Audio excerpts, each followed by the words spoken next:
abuser, hypocrite, communist. All of these words define one man. That's Hasan Piker. He's been in the news a lot recently, and even his whole story is fraudulent from the very beginning. If you want to figure out, come along with me, and I'll see you on the other side.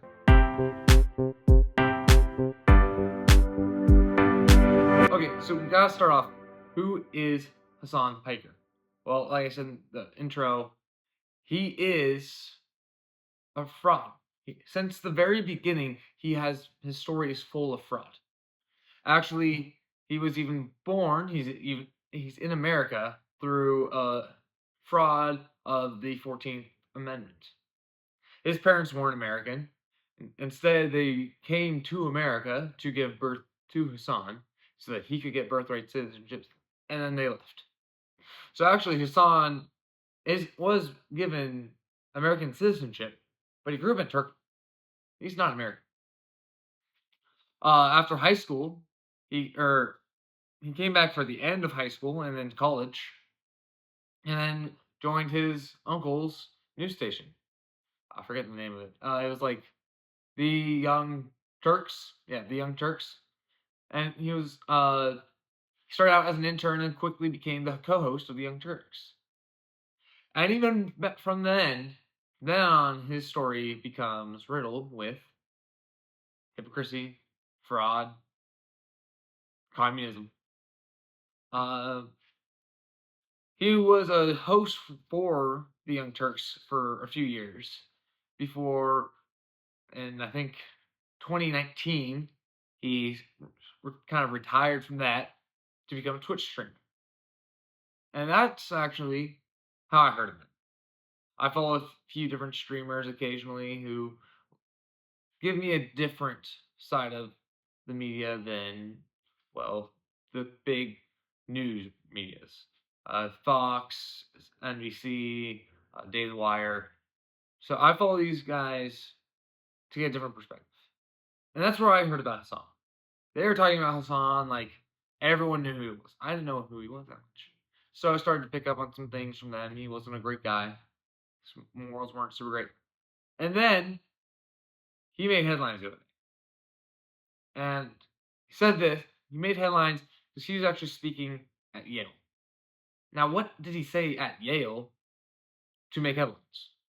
Well, it's not hard to imagine. He's at Yale. It's not exactly the same institution that it was. But specifically, he said that the fall of the USSR was the greatest tragedy in history. Not World War One, not World War Two, not the Holocaust, not Hiroshima. The fall of the USSR. And he said this said that it's because America is undisputed as a world superpower. Why is that bad? You're supposedly an American citizen. Well, because he is for communism. He is a communist, self-proclaimed. Yeah. He does not like capitalism. Well, on paper he does.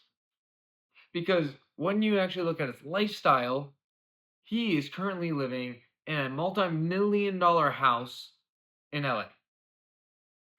He streams for the majority of the day in a really nice setup with a multi-hundred-dollar dog in the background, who we'll talk a little bit more about later. Pia is not happy. And he's living this lavish lifestyle, yet saying communism's terrible. Well, saying capitalism is terrible. And yet capitalism is the very system that he's profited from. And this isn't the first time, or it's honestly not surprising that he said that the fall of the USSR is the greatest tragedy in history.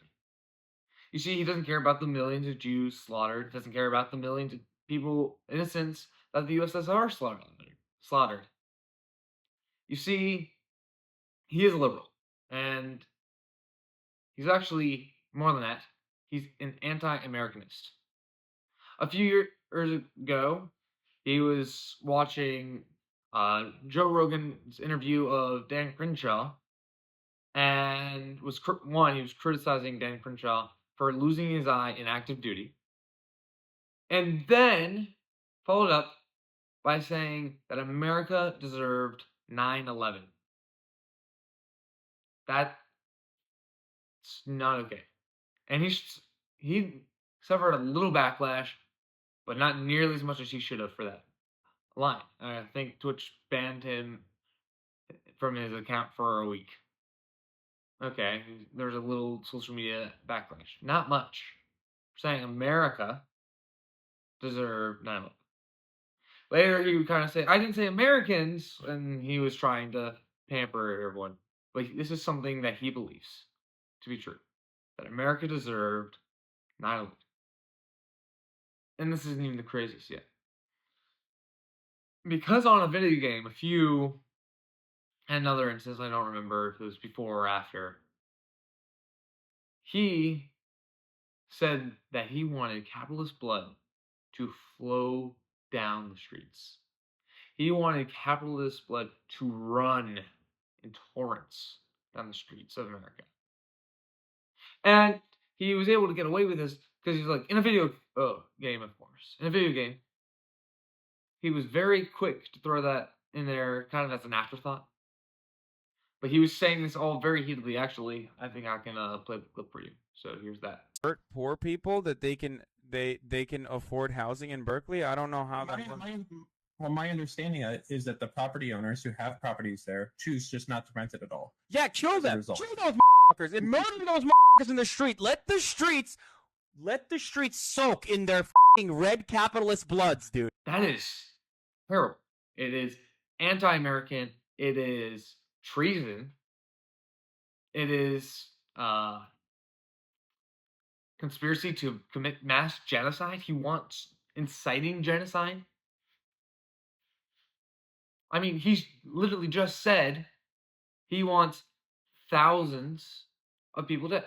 If you are a capitalist, which in America is capitalist, he wants your blood running down the streets. If you're for capitalism, which, like I said earlier, he apparently loves capitalism. He's living in a multi-million-dollar house in LA and is asking for donations from his viewers to make free speech activists cry.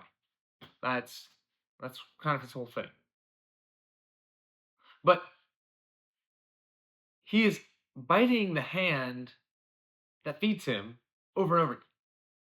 He's actively fighting against the very systems and people that allow him to have the platform that he has. You see, in almost any other country, they wouldn't let him talk about this kind of stuff. If he was in Japan, they wouldn't let him say, "Yeah, Japan deserved Hiroshima," because that's insane. That is absolutely insane. You don't say that. The tragedy that it happened. The tragedy that we had to drop an atomic bomb to get Japan to stop. I don't think we should have done it. It ended the war, but still, I'm not sure if that's justified. But saying that America deserved 9/11, that's on the same level. Thousands were killed. Thousands. First responders, ordinary people, thousands. Not to mention all the inconvenience it's given us afterwards. That's a little less than the thousands of lives that he said deserved to die. But this is the kind of man who he is. On top of that, he does all of this for show. And we see that with his most recent controversy, well, actually the one right before the USSR, because that's kind of taking the headlines now. But he was abusing his dog. He would force it to sit in the background of his streams 4 hours without food or water, and he would shock it if it moved. He would use a shock collar on it if it moved at all. And he fought harshly against these allegations. Harshly. But people have dissected his apology videos. They have dissected it. He used shock collar. I mean, he's proven until he's innocent until proven guilty.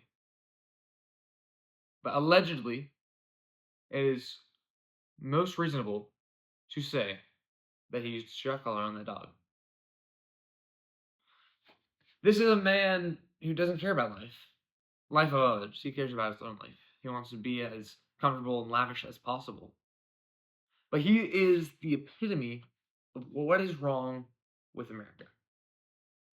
You have all these people who aren't taught the difference between capitalism and communism, not on a practical level.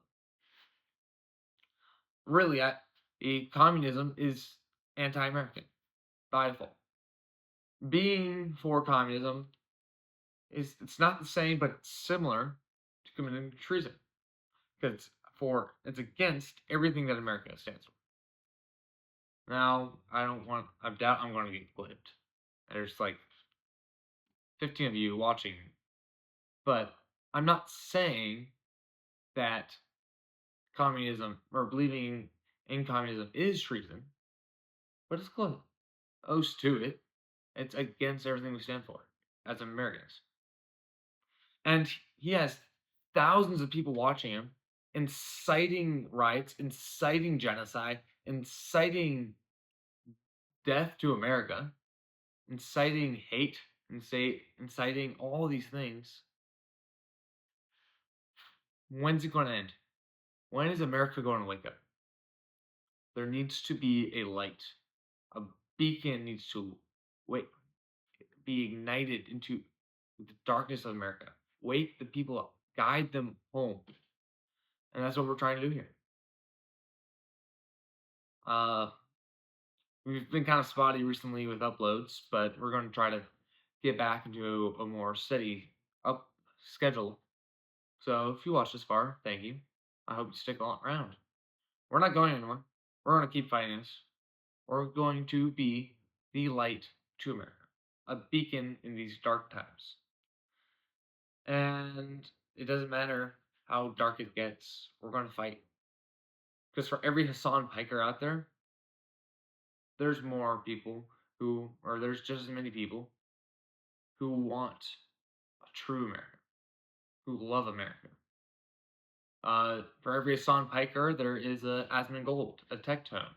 These streamers who actually care about America. And they aren't these big glamorous names. Maybe a few of you know who they are. But they truly care about America and are fighting for it. They're fighting for America and the youth of America just as much as Hasan Piker is trying to kill it. So, well, that's it for today's show. Thank you for watching, and I just want to remind you that there is hope. There's hope in Christ. And we'll see you again next time here on The Beacon. Until then, I'm Connor Ryan, signing off.